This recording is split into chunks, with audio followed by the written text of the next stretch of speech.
Each year, the council circulates to schools like Washington and Lee a list of prominent American citizens, artists, writers, public servants, business leaders, and invites us to join with them in sponsoring a visit from one of these Woodrow Wilson Visiting Fellows. This year, I got together with Joan Robbins, and we thought we should find someone on that list who could help us celebrate the opening of Hillel House, and we succeeded. At this point, it's typical for the introducer to say thank you to our guests for being here, thank you for coming to hear the talk. I really have to say thank you. As you know, we had some last-minute scheduling shuffles to do, and we're very glad that our guest didn't have to cancel her visit. We're very glad you could come tonight instead of tomorrow. I'll let her explain why the change took place. But I've been teaching for 25 years. I've heard a lot of excuses. This is a really good one. So for any of the students in the audience, if you can come up with an invitation from the president, we will change your midterm exam. We will make all the appropriate adjustments. Ruth Messinger began her career as a community organizer, and she did it before Barack Obama made it fashionable.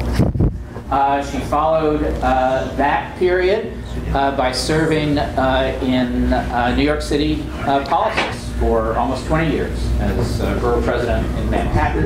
As a member of the city council, she was the first woman nominated by the Democratic Party for mayor of New York City.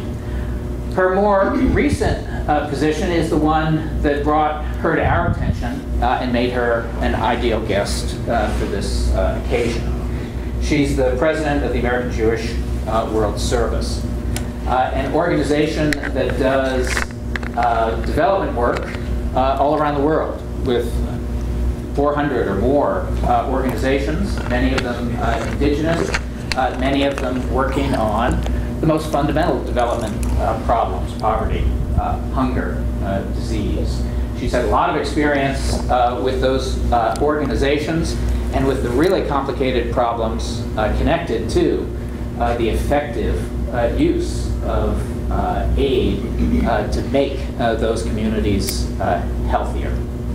Her topic is Jews as global citizens. I'm very pleased to introduce a prominent citizen of New York City, a prominent citizen of the United States, and a prominent citizen of the world, Ruth Messinger.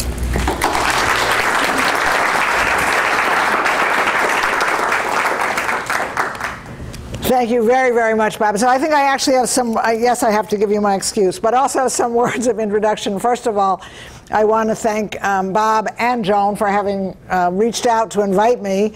And the good news is that they actually had this very specific connection that they were looking for, right, to deal with the opening of this magnificent Hillel House. Now, I say it's good that they had a specific connection because I'm privileged to be on the Woodrow Wilson list, and when I get chosen by a campus to go there, just generically, not this campus, I'm always told that the reason I was selected, they don't put it this way, you understand, but it's really clear that the reason was that I was selected by other campuses is because I never grew up and figured out what I wanted to be. So when other campuses look at the list, there's some that are interested in international development, well, I fit. There's some that are interested in urban politics. Well, I fit. There's some that are interested in social welfare. Well, I fit. So it's either because I've lived so long that I'm on my 4th or 5th career, or it's that I've just never really decided what to be. So I'm glad that there's a very specific connection to the opening of the Hillel House, and I'm incredibly appreciative to Bob, to Joan, to Washington and Lee, to all of you for, first of all, having arranged a really great program for me. And then there was this dreaded phone call. So I'd actually barely met Bob myself by email. My staff had been corresponding with him. And so I called him just 2 days ago, I think. And I said, "Hi, this is Ruth Messinger." And he said, "Oh, hello." I thought, oh, that's only going to make it worse. So I said, "Look, I actually have been speaking in various places in public as an elected official, as a candidate, and in my current job for many decades, and I almost never change an appointment, and certainly never at the last minute. But there's a special circumstance," and I could just hear him. Okay, her grandmother died, the dog ate her homework, what is she going to say now? So I said, American Jewish World Service has been working on the issues of Darfur and the problems in Sudan for 6 years. I've actually been central to that effort. On Friday morning, the President of the United States is convening a large group of heads of state at the United Nations to talk about the immediate future in Darfur and Sudan, and he's just invited a small group of activists to meet with him at 5 o'clock. I know I'm supposed to be inaugurating your Hillel. I think I have to be with the president. And basically his answer was, "Well, I've heard everything and I've never heard this." So, but really, he's been incredibly gracious. I'll spend a good deal of time investigating airplane flights, and it will be possible for me to do much of what I hope to do, particularly because you were able to switch this talk to tonight and get back to meet with the president. And I've already been asked by several of you to tell him that he has many supporters in Lexington, Virginia. So I think he'll be very happy to hear that. We can talk about that later. What I actually want to do now, just to give you sort of advance warning, is talk to you to the topic that I said I would, Jews as global citizens.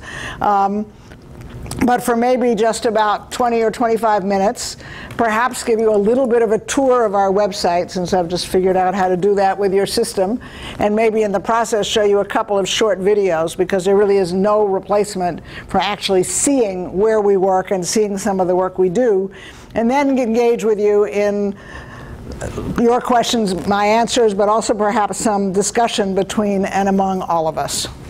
So, one other word of introduction. We are, American Jewish World Service, a faith-based organization that works all over the world according to our fundamental understanding of Jewish values. And our mission, our fairly specific mission, is both to address some of the worst problems of poverty, hunger, and disease in the world, as Bob said, to do that in a way that we think is most reflective of core Jewish values, but also the other half of our mission is to educate in the Jewish community about global citizenship. Now, I'm giving you that particular piece of the introduction up front. I'll come back to it before I finish, but this is a university audience, an academic audience to some degree, and I want to be really clear that we do not believe for 1 minute that we have some exclusive claim on the need to address the problems of poverty. And we know we don't have an exclusive claim, thank God, for doing this work from a faith-based perspective. So there are many, many good organizations that do various kinds of international relief and international development and human rights work. Some of them are secular. Many of them are faith-based, other faiths. We simply picked the work within our particular Jewish faith community where, from our point of view, there's not enough work that's explicitly directed to that rest of the world, that very large rest of the world that has these acute problems of poverty, hunger, and disease with people who are not Jewish. So I will make some connection to Jewish values, but I believe that the work we do is work, and I've had the opportunity to discuss this with several student groups that Bob put together today and some professors. The work we do is work that needs to be taught and taught about on every campus in the United States, that we need as Americans, citizens of a very rich country, to know what the problems are not only in our own country, but in these other parts of the world where, by and large, it's the world we don't know. It's the world many of us have never visited. It's the world that our media reports on particularly badly, but it's not yet taught about enough, learned about enough, and so this 21st century has to see some changes in that regard if these problems are going to be addressed. And those changes need to occur on campuses, in churches, in mosques, in synagogues, by lots and lots of people from lots of different perspectives. All of us need to get to know the world that we don't know, think about what our obligations are in that world, and look for ways to exercise those obligations. It's at American Jewish World Service that when we work in the developing world, we are helping to define our role as Jews in the 21st century. So, let me tell you some stories, because there's no replacement for the work we do.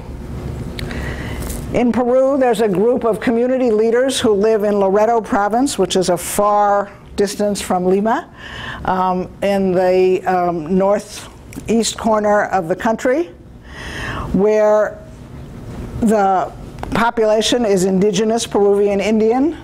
There's a group of women there who have created a radio program. The radio program is a cross between a really good soap opera and Ask Dr. Laura. And the program is put on by the organization that we support called Minga Peru. And the program, through scripts, through episodes, dramatic portrayals, deals with issues about human rights, about women's health, about sustainable agricultural techniques. The program identifies in 100 or so small fishing villages up the Amazon and Marañón rivers individual women from each of those communities who become promotoras, health promoters, and come to Minga Peru, the organization that we fund, for courses in how to be midwives, in how to advise women about their basic health, in how to operate in their communities, and then they go back and do that work. And for those women, it is a privilege to be selected as a promotora. It is a privilege to be able to go back into their villages and help deliver healthy babies and help interrupt the cycle of the too common cycle of domestic violence. Those women do not choose to be paid for their work. It's an honor for them to do it. I say that because one of the special things about our work is it doesn't cost us very much money to go into communities where people are really making a radical difference in their lives and help expand development and extend human rights. We can do it for really small amounts of money because that's how people think about the importance and the value of doing this work. In India, we support a group called AJWS Niswan.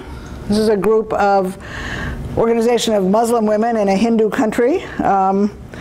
They got their start helping their community during the Muslim-Hindu riots of several years ago, but they've now focused in on helping Muslim women, some of whom are victims of Sharia, of Muslim law, and are in abusive situations that they have to flee from. But what those women want is literacy classes, job training, and escape from these domestic violence situations. And that's what AJWS Niswan provides. And now it's running classes in poetry for young women, helping them learn how to talk about and describe their situation and empowering them to stand up for their rights. I always like to give people some direct quotes. An organization we support in Ethiopia, and I'm mentioning Ethiopia because I will be leading a study tour there in February, so you're all invited. A woman wrote us, "I had a hopeless life before I joined the project. On the one hand, I had no sustainable income to support my family, and on the other, I had no significant status in my community. Now I am free from my previous degradations." Her word, not mine. We do a lot of microfinance work throughout the world. In India, although most of our work, as I've been describing to people today, is small and grassroots, and we're very happy if a project is evidently successful but is only reaching a small number of people. We don't think that every program is meant to keep growing and growing and growing. We think that's the cause of the collapse of many good programs. But in India, the microfinance program that we support had its 20th anniversary about 3 years ago, and we went to a celebration where 2,000 of the 15,000 women that are borrowers that are part of 1,000 different self-help savings and credit groups reported on the success of their businesses and on the ways in which this has changed their marital relations, given them more status, helped them escape a certain level of violence in the home, and allowed them to make profits that they invest in the education and health care of their children. So let me tell you about the first microfinance borrower of ours that I ever met. It was a program in Nicaragua. My Spanish is not great, but it's passable. And I asked this woman what she had done with her loan. And she showed me that in the front of her small adobe house there was an array of canned goods and Band-Aids and Coca-Cola. Coca-Cola's every place in the world. And she said, I run a little bodega because the nearest store is 2 kilometers away. And I said, is the business successful? And she said, oh, it's so successful. My daughter comes home from school and she does her homework and then she opens the store between 4 and 8. I said, well, what do you do? She said, oh, well, I took a second loan from you. It's not from me, it's from the program we support. She said, I took a second loan and I make school uniforms. So I don't know if you know this, but in the world where country after country says that school is free, it's actually not free because families have to pay school fees and book costs and uniforms, and most families that we're talking about can't afford that for all of their children. And as a consequence, there are over 100 million children in the 100 million children in the world between the ages of 5 and 14 who don't go to school, and 2/3 of them are girls. So she said, I make school uniforms. And I said to her in Spanish, because I'd never heard of that, I said, and your uniforms are cheaper than the ones the school sells? She said, no, more expensive. So my dad was an accountant. I knew that didn't make sense. So I said to her, what? So she said, wait. And she disappeared into her house and she came back with 2 hangers with 2 uniforms. And she said, see, the boys' uniforms have double patches on the knees and the girls' uniforms have triple hems. So everyone buys mine. I said, oh, so it's a successful business. She said, yes, I just took a 3rd loan. So at this point, I already knew I was being had, but I said, okay, and what did you do with your 3rd loan? And she said, I bought another sewing machine, and I hired my husband. Can't make it up. So for those of you who don't know enough about microfinance, I would note that worldwide microfinance, microcredit program payback rate is 97%, which is higher than any bank or credit union in the United States. And the powers that be give huge appropriate credit to a wonderful man named Mohammed Yunus, a Bangladeshi citizen who won the Nobel Peace Prize for having started Grameen Bank several years ago. But I think it is always important to point out in the Jewish community that actually Dr. Yunus did not invent microfinance. Maimonides invented microfinance and said that the highest form of charity is to give a person a grant or a loan so that they can become independent. So those are some vignettes. You will discover that I can go on forever with those, so I won't. But worldwide now, we work with more than 400 grassroots groups in 34 countries in the developing world. And what's really special about the way in which we work is that we find groups and we help them pursue their own vision of the future. If they want to work on AIDS prevention education, we do that. If they want to provide health care for the first time in 10 years after the Taliban fell, health care to women in Afghanistan, which has the 2nd highest maternal mortality and morbidity in the world, we do that. If they want to train adolescents in human rights so that they can become more responsible citizens of their community in Uganda, we do that. We've taken on in the last few years around the world. We are one of the very, very, very few funders of groups fighting for lesbian, gay, bisexual, transgender rights in countries where those individuals are literally living their lives on penalty of death, and some of them have lost their lives. So we work by and large at the intersection of international development and human rights. We've taken on a major set of projects that deal with the issue of global hunger and major agricultural reforms. Global hunger increased by 17% between 2007 and 2009, so that until the results came out last week, we were up to 1.2 billion. That's 1 out of every 6 people in the world who goes to bed hungry every night. Now, right now, we think it's back down just under 1 billion, but in the parts of the world where we work, it's not down, unfortunately. It's big chunks of Central America and Africa, and I will say a little bit more about global hunger in a minute when I talk about some of our advocacy work, because, well, I'll do it right now, because we, in addition to doing grant making and running service programs, which we'll get to in a minute, we have a policy advocacy office in Washington. And it works only on a limited number of issues, and it identifies issues that will make the most difference to our small grassroots partner organizations. So fighting, for example, for land rights around the world so that people can actually hold title to their own land is critical. But when you're talking about agriculture, and this is now treading on somebody's toes, we need the United States not to respond to every food disaster in the world by delivering huge quantities of surplus food that you and I are paying large, do not be seduced folks, not small, large American agribusiness farmers to grow more food than they need, and paying American shippers by requirement of the law of Congress that food can't go from America to Africa except on an American ship with an American shipper. You and I are paying for that.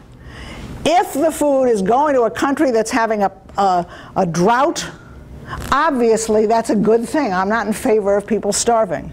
But much too often the food continues to be delivered to communities where it ends up, in the mysterious ways of the world, in the public market, where, no surprise, it is sold at less than it costs any local farmer, 80% of whom are women, to bring her food to market, because she's paying for things that you and I have already paid for.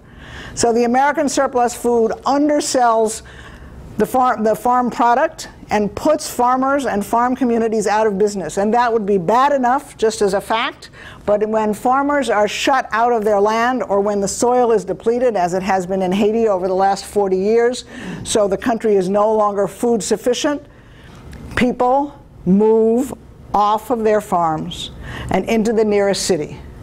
And there is a reason why 4 million of the 9 million people in Haiti live in Port-au-Prince. And it is not unrelated, it's obviously not the major issue, but it is not unrelated that the way in which they continue to live and move in that city which they went to for work where there is no work, and there are no building codes, and there are no roads, and there is no infrastructure, accounted for the numbers of people living in situations such that when the earthquake hit, the death toll was as extraordinary as it was. And let me just, as you'll see, I keep throwing in facts, but the earthquake in Haiti is the largest natural disaster in our lifetimes. It is not being reported that way. They don't have an accurate count. It's not clear that they ever will have an accurate count. But the world officials' best guess is that the tsunami killed 225,000 people, and that the earthquake in Haiti, in one country, in one part of that country, will be responsible for 250,000 deaths. So, come back to, of course, we are working extensively in Haiti. I actually will pass around my photos. These are, unfortunately, from 2 weeks ago. So you will see, among other things, that not a single piece of rubble has been removed 7 months into the post-earthquake period. But here's an example of a connection between aid and advocacy. The big issue we're pursuing in Washington right now is to have all Haiti appropriations, and there will be significant U.S. appropriations of additional dollars to Haiti, have as a minimum a requirement in congressional legislation that whatever is going to be done in Haiti, there must first be a commitment to local procurement. So that if you want to feed people, you have to first buy the food from the Haitian rice farmers before you deliver surplus rice. If you want to start building permanent housing, which we have a partner organization that has a scheme to build permanent housing at $3,000 a house maximum. The material for those houses must be purchased in Haiti, not shipped in because somebody wants to make a large donation or wants to make a large sale. If you do local procurement, then you commit yourself to maximizing employment after a disaster. Another quick side comment, a piece of language I would like us to all rethink is please try not to use the expression natural disaster. I will accept that the tsunami was a natural disaster. I'm sure there's someone here who can explain the movement of tectonic plates. It's not me. But that's what happened. But even with the tsunami, there are tsunami detection materials which are all over the California part of the Pacific Ocean, and they were not extant at all in Southeast Asia. And almost anything else that qualifies as a disaster, as I've said, these natural disasters kill so many people in poor countries because of how people are forced to live, because of how close together they live, because there are no building codes. We support communities in El Salvador that until 10 years ago, when we asked them what they needed and they said walkie-talkies, seemed like a strange first thing to need. But what was the explanation?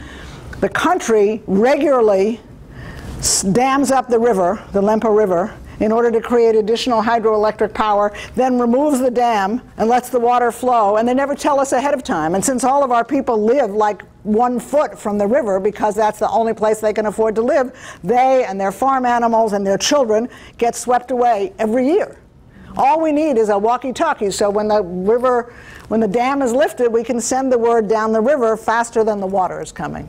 You know, you feel like someone would have thought about this a long time ago, but I think that's a piece of what I wanted to say about the nature of our work, is that more than most of the international development and human rights organizations that you may know of, some of which you may support, we really work on the issues that are the local community's own vision of justice. We really work to help them pursue that vision. We fund some groups for general operating support. We fund some groups for special programs.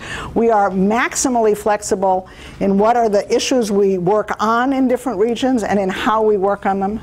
And unlike almost every other organization that you know, we don't send Western staff to do the work. Our grant-making staff is based in the office in New York. They fly to their region 3 times a year. They may spend 4 weeks on the ground doing monitoring and evaluation of existing projects, finding new projects, making sure that your dollars, anyone's dollars, are being spent well. But the work is done by people in country who have founded these organizations and put together the infrastructure and the staffing that they need. It's obviously cheaper. It's also, from our point of view, a much more respectful way to work.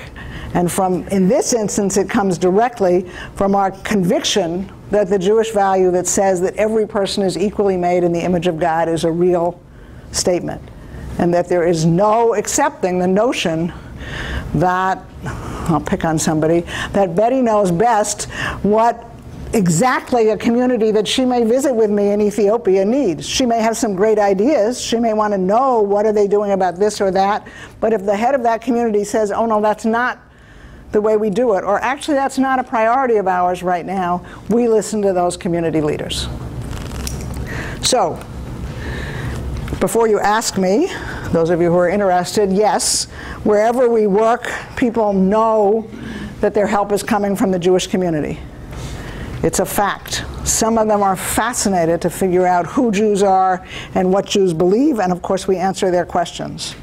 But very simply, we believe, and we have lots of anecdotal evidence to suggest, that through us, groups all over the world see Jews in precisely the way I think we want to be seen in the 21st century, and that is as a people committed to social justice. And when we do the work that we do, I think we are helping to build bridges that are essentially needed in the world. So lots of stories. I'm going to try not to tell them all. But in addition to grant making and public policy advocacy, I want to note that we do run a substantial number of service programs, and they are fundamentally of 2 different kinds. We run an adult volunteer corps. You tell me your skill, you promise me that you have 2 months to a year. We will match you up with a project that needs what you're doing. We will work out an arrangement for how they're going to use your help, and we will send you there to do that work. Those adult members of our volunteer corps, about 100 every year, come from America and from Israel, and they are lending critically important technical assistance and professional advice to grassroots groups. But our larger service programs involve about 350 young people between the ages of 17 and 25. They go in groups. Joan, the students I had dinner with are all ready to do an alternative break program, so you better be aware that they're about to come ask for that. But we do 1-week alternative break programs with about 20 Hillels around the country. We do an intensive 7-week program every summer to 4 or 5 different locations. And we have a very small post-college fellowship program in India. In all of those instances, although there is valuable work that gets done, students are living and working alongside villagers. They're doing everything from fertilizing the fields to building the platform for a community library, to 2 summers ago when every single letter I wrote and signed to parents for 5 different groups in 5 different locations said, "Your children are building latrines." It's got to be a little boring, but of course that is a major public health intervention, and there are more, thanks to American Jewish World Service, there are more Jewish kids in the world who know how to mix cement than you ever would have imagined. But I want to be clear that with the programs for those young people, while we know that the work that's being done is critical, we are also interested in the cross-cultural relationships, in the ways in which these communities come to value themselves more highly because American college students want to spend a summer there, and in which young people come to understand themselves as agents of change in a way that, frankly, they only can if they are on campuses like Washington and Lee, where they're part of internship programs, where they're doing community service, which is what we've been talking about all day, which I know is always hard for faculty. There's no place in the curriculum for allowing people off, but it is the way in which young people come to really integrate what they're learning in the classroom with the facts in the world. The person-to-person connection matters tremendously. My favorite quote from the service programs was from a student who was in Central America and wrote that at the end of the stay, the students' stay in the community, the students made the mistake of challenging the community to a soccer game.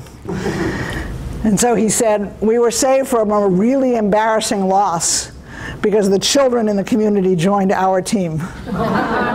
But then he wrote, "When we speak their language," this is from someone who does not speak Spanish, "when we speak their language, we see their culture. We spoke soccer barefoot on that dry field, and the conversation was rich." I get quotes like that every day. My husband and I paid for our granddaughter to go to Ghana the summer before this. Now, of course, she's our granddaughter, so she knows what she's supposed to say.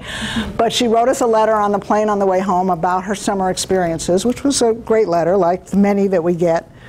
But she signed the letter, "You're not quite the same granddaughter." And that's really what we know happens when young people do this. So, service, advocacy, grant making, and we provide curricular materials about the role of Jews as global citizens that teach people who are doing service with us, that teach people who are doing simply doing a study tour, what's happening in that country, what are some of the major themes for change in that country, how does its history relate to its present, what has been the role of America. If you, in the Q&A period, want to ask me some things about Haiti, you know, you can't understand the earthquake in Haiti starting on January 12th. You have to know something about the history of Haiti, you have to know something about the role of America in creating that history, and then you can begin to try to put all the pieces together. So our educational materials, which are designed for Hillels and for congregations and for schools as well as for our own service programs, are trying to get at some of that information. Okay, so now, what's The Jewish piece of all of this, I just want to remind you of some, I've reminded you already of some text. I want to make a couple more comments. As you know, regularly, in several places in the Torah, we are told to leave food in the corners of the fields so that the poor can come, so that the other and the stranger can glean their food. But the rabbi's further explanation of those verses is it's not the owner's food. The owner has the prerogative of gathering the food and of owning the land, but the food belongs to everybody.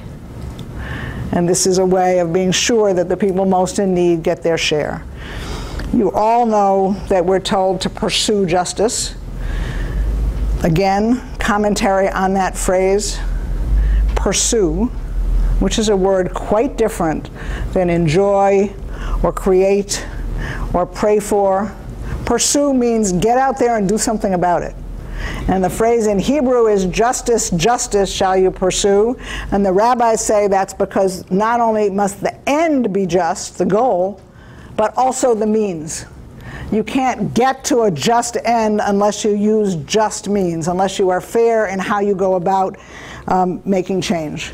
So there's lots more I could quote to you, but I think that there is a very passionate faith-based obligation to do this work. We do relief work anytime there's a crisis in the world, but when we do relief work, we are interested in moving from disaster to development. We are interested in using the tsunami or the flood or the earthquake as a means to go into a community and make broader change. We are interested in helping people expand their basic human rights. There is serious work being done today in the international development field, in the academic field, that links up poverty and human rights, and we are basically practitioners of that approach to social change. And I think you know why. We live in a world that is very seriously torn apart by growing income inequities, by a constant threat of terrorism. I try when I speak to use very, very few statistics, but there are 1 billion people in the world who learn less than $1 a day, and 80% of them are women. There are, and this is really the tough one, there are 23,000 children who die every day from preventable causes. I won't give you more numbers, because the numbers are overwhelming. But if there was one thought that I would want you to leave with tonight, it's that we who live in this country, in this society, don't have the luxury of retreating to being overwhelmed. There is always something that we can do with our hands, with our time, with our email, take action, contacts to make a difference for others, perhaps to save a life. The world doesn't work the way it should, and in my judgment, we are all obligated in its repair. In fact, I would suggest to you, and I was a little tough on a student today who asked a question about, well, but in the developing world, and I said, you know, in a world that has this much poverty and violence, we're really all from a developing world. And our challenge is to figure out what we can do to set the world on a better course. Thank you.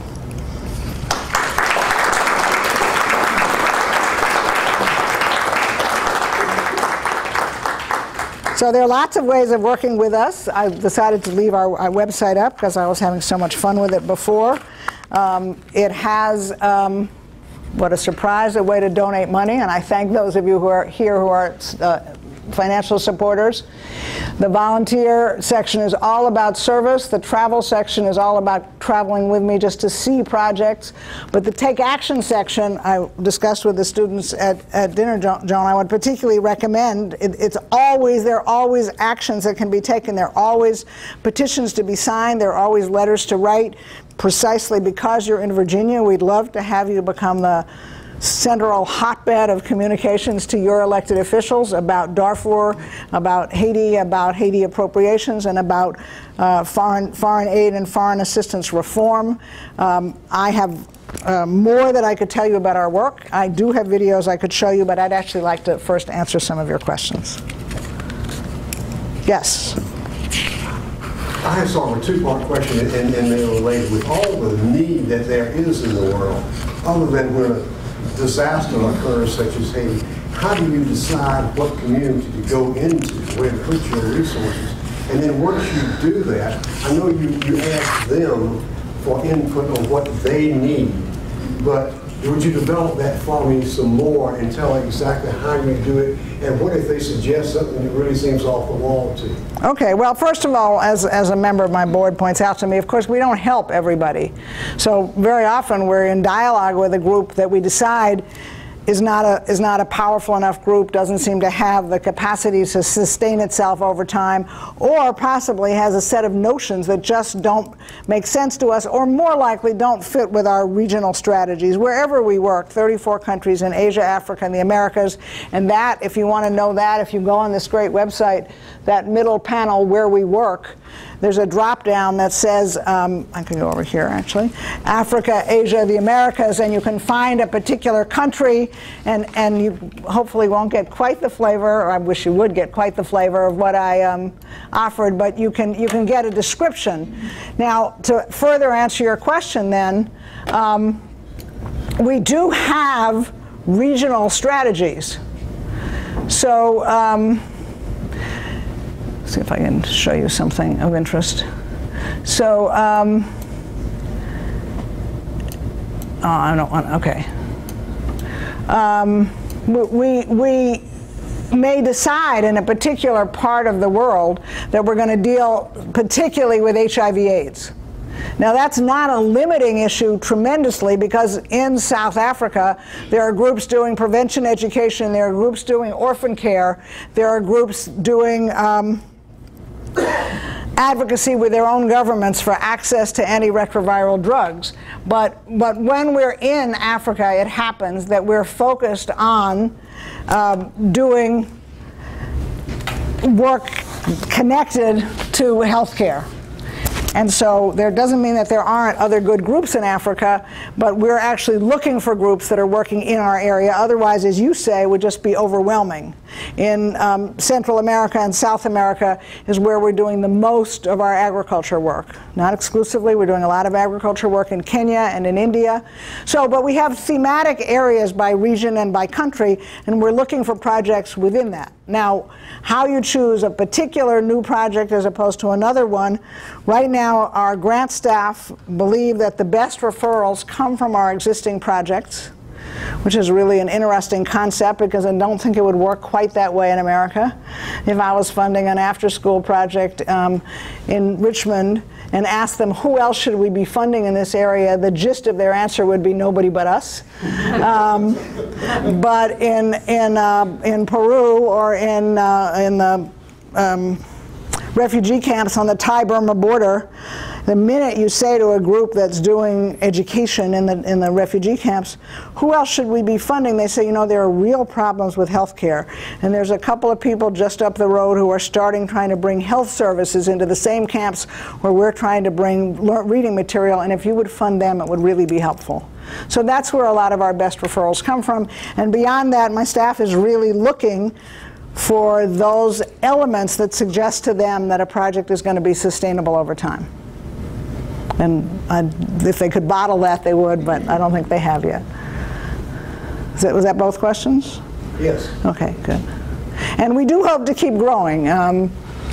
We've increased the size of the organization. It was in 1998, it was $2.8 million.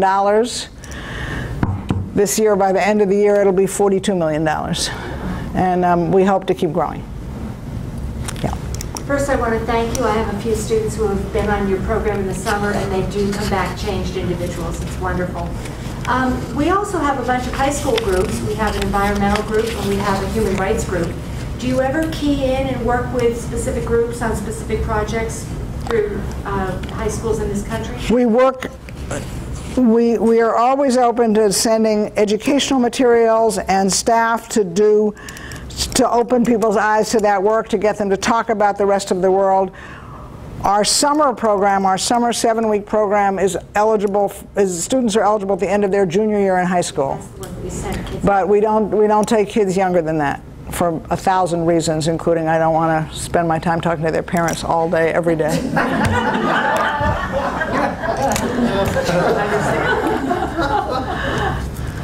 Other questions? Yes. You seem to emphasize projects that have a scale that's relatively small, that you said something about not wanting to grow. But you must encounter situations where there's more work than that to be done. And do you then limit what you do and say, no, we just can't go any further because of our sort of scale approach, or do you team with other organizations, or do you try to... All of the above. Yeah. We think our strength is in finding the grassroots groups that are way below the radar. I spend a lot of time, not yet successfully, arguing to some of the large international development organizations that they never have the capacity to get down to the $20,000 annual average grant, and that what they should do is give me $1 million. No, I'm serious. That's exactly what I say. And I'll fund 50 groups at $20,000, and in 5 years, 4 of those groups will have emerged to a scale where everyone in the world wants to fund them, and that's a good investment, because the others will be doing good work. They just won't be big groups. But since nobody's given me that money yet, I just have to keep doing it. When we see a group that itself has a vision and a capacity to grow, we have the ability. We stopped this for a year or two in the economic troubles of the last few years, but we will probably renew an aspect of our funding that says that every year there are up to a couple of handfuls of groups where $100,000 or $150,000 grant for a couple of years would give them the institutional strength, the capacity, so that they could go after bigger grants, and then they maybe would not need us. That group that I referred, the example I gave you very early of the Muslim women, about 5 years ago, we said to that group, you know, we've actually funded you for a long time, and you have this sort of difficult row to hoe in a country that's not going to get, in a community that's not going to get very welcoming to you right now. Is there anything we could do at a larger scale that would sort of change your status? And when you say things like that to groups like ours, they look at you as if we were crazy. Like, how come you haven't figured it out yet? And they said, haven't you noticed that every time you come to visit, we're in a different physical premise? That's because the men in our community harass the landlords to terminate our lease. If we had money and the dollar amount was $150,000 to buy a building, then we wouldn't have to move every 6 months. So we bought them a building. But you know, sometimes it's the same thing. It's like if you don't ask, you think that we just thought they were moving because they were sort of squatting and whatever. Yes? You just referred to something that I find fascinating. You said the problem is the men harass the powers that be. So what, if anything, can be done to change that part of the equation instead of, quote, empowering the women? What can be done to fix it so that that becomes less of a problem? Well, we have a few groups that have taken this on. I think they think it's a more intractable problem than, but that do directly address the issue with the men in their community and provide training. It is also the case that although sometimes it produces new tensions, if women are microfinance beneficiaries and are bringing income into the house, their status changes. And I'm very honest about it. It doesn't mean that they don't ever get beat up. They get beat up on that way to seeking their independence because the guys figure out what's going on. But then there's a point at which a woman in Zimbabwe, I once said to her, well, what do your husbands think about this? And she said, they really don't like it. But you know, when they look at the bank book, they just smile.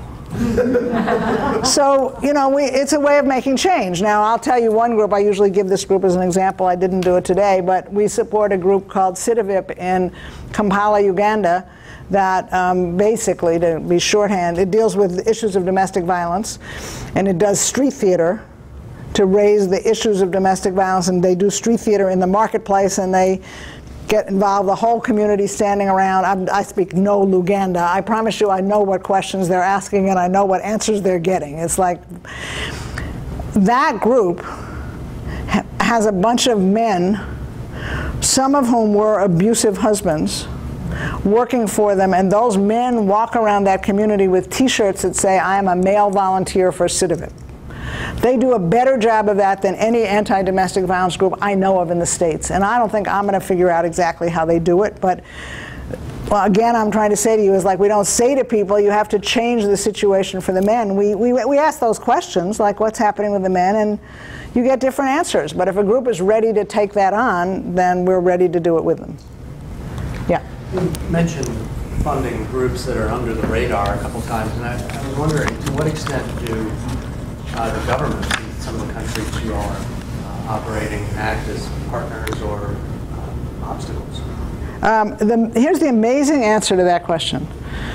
They almost never act as partners, although in a few places that we work, I've met the local elected official who, him or herself, is actually brought when I'm there to say that they are in fact proud of that group, and I'm never sure if they're really proud of the substantive work being done or they're proud because it's some money into the community, but at least they nominally support the groups. What's perhaps more surprising is that almost no place do the governments act as obstacles to this group because it's so far below the radar that they don't know what hit them.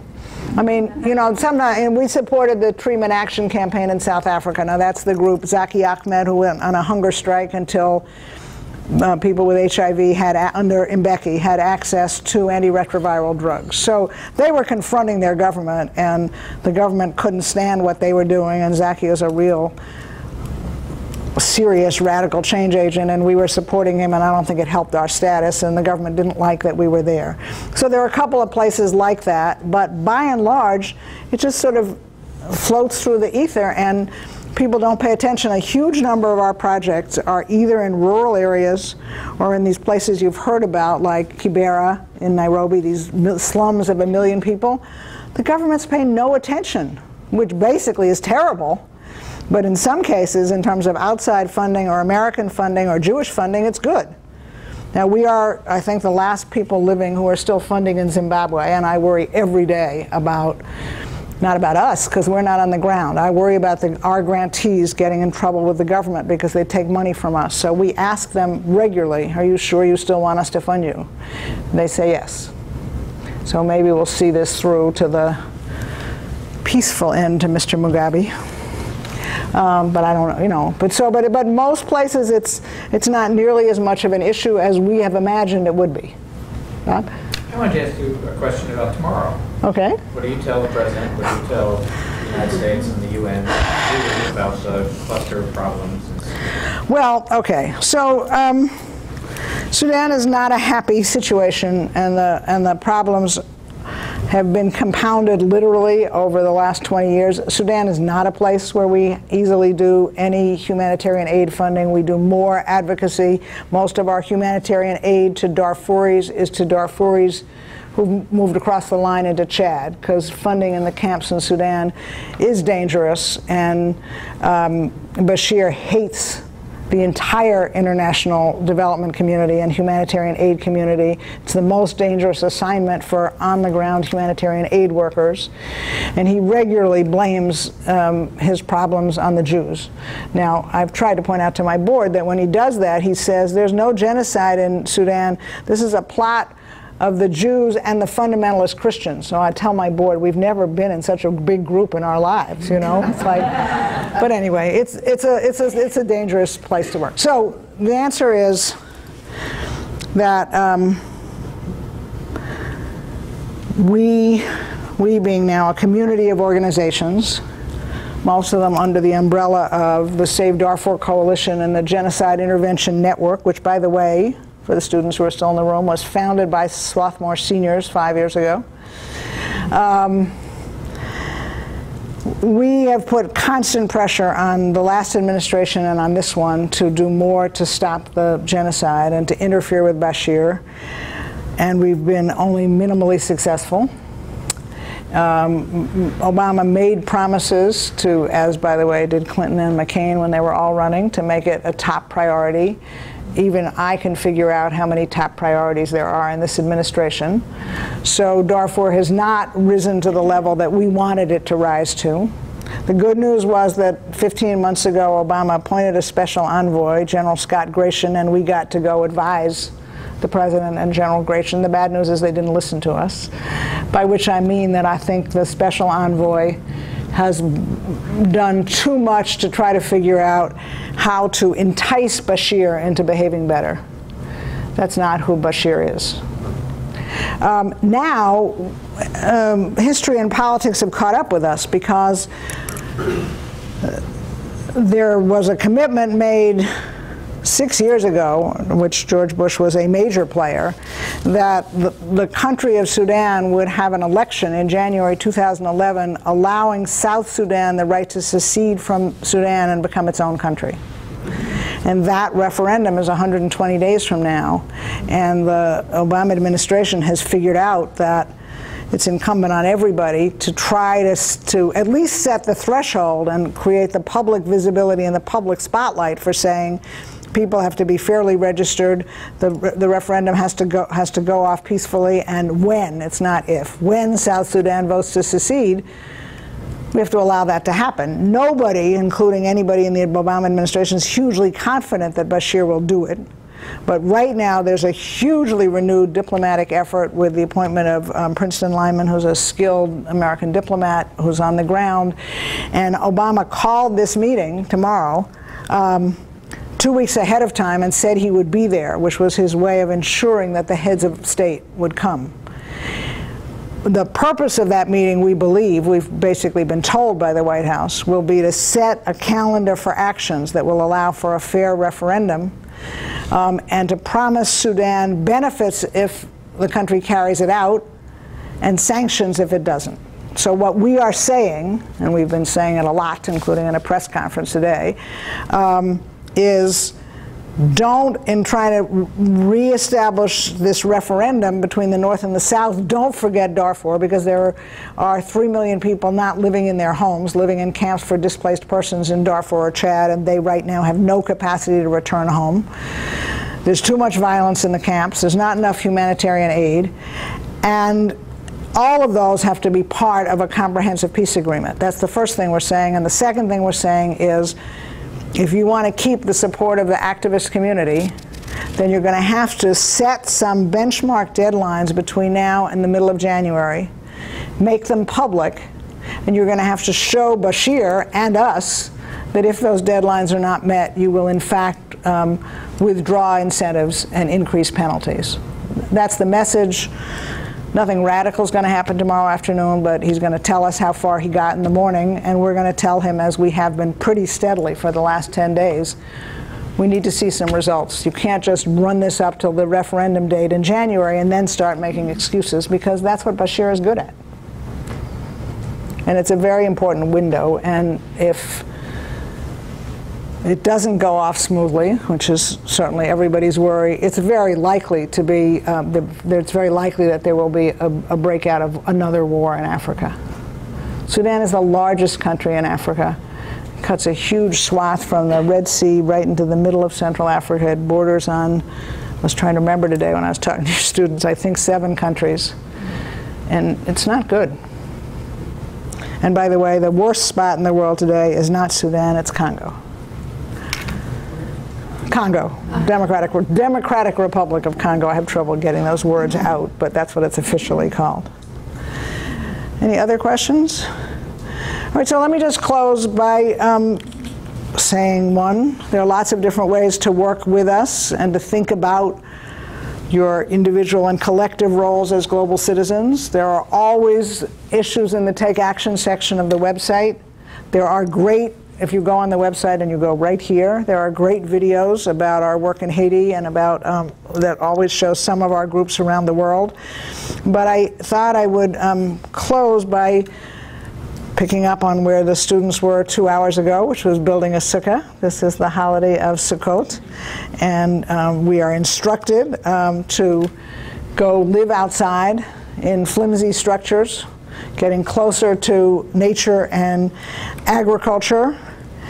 And I just want to suggest that as important as that is, and as much as that should be happening, and as we should use this as an opportunity to appreciate nature and think about where our food comes from, I think we might also want to use it to recognize that we in fact don't live in flimsy structures that could be taken down by the elements at any moment and by any vagary of the weather. But lots of people in the world do, not because they're celebrating a holiday and not out of choice, but because they have no other way to live. Their lives are much more vulnerable than ours. And from my point of view, we have an obligation to them, and we have a Jewish teaching that reminds us that we are not required to complete the work, but we can't refuse to participate. Thank you.